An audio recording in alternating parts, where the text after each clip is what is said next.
2017 2021க்கு பிறகு அந்த கட்சி, அதாவது தமிழ்நாட்டு மக்களுடைய கண்ணீரை வடிச்சுக்கிட்டு இருந்தாங்களாம்.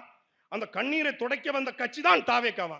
2017க்கு முன்னாடி மக்கள் மும்மாறி மழை பொழிஞ்சிட்டு தமிழ்நாட்டில். 2017க்கு முன்னாடி ஊழல் நடைபெறலையா?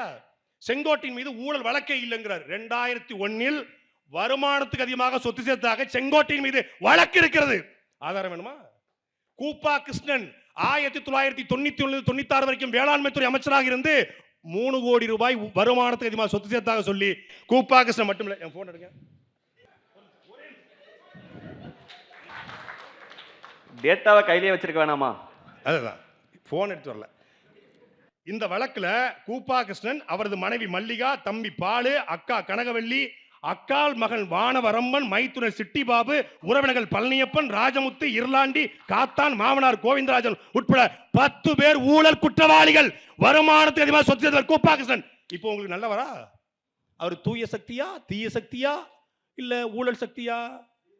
எப்படி சக்தி? அவரு எதுவும் வாஷிங் மிஷின் வச்சுங்களா பனையூர்ல வாஷ் பண்றதுக்கு? செங்கோட்டையன் நல்லவர், மனித புனிதர், நேர்மையின் சிகரம்.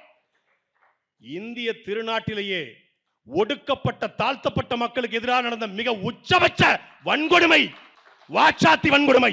அந்த வாச்சாத்தி வன்கொடுமையின் நாயகன், சூத்திரதாரி இந்த செங்கோட்டையன். குழந்தை முகத்தில் ஒரு கொடூரன் செங்கோட்டையன். நான் குற்றச்சாட்டுறேன். ஆவணம் வேணுமா? நீதிமன்ற தமிழ்நாடு சட்டசபையில் செங்கோட்டையன் பேசிய பேச்சுக்கள் இருக்கிறது. ஜெயலலிதாவுக்கு தெரியாமலேயே அந்த வாச்சாத்தி நடந்ததாக இன்றைக்கு வரைக்கும் செய்திகள் உண்டு. அவர் உங்களுக்கு நல்லவர், வல்லவர், இவற்றை சேர்ந்துட்டு நல்லவர்.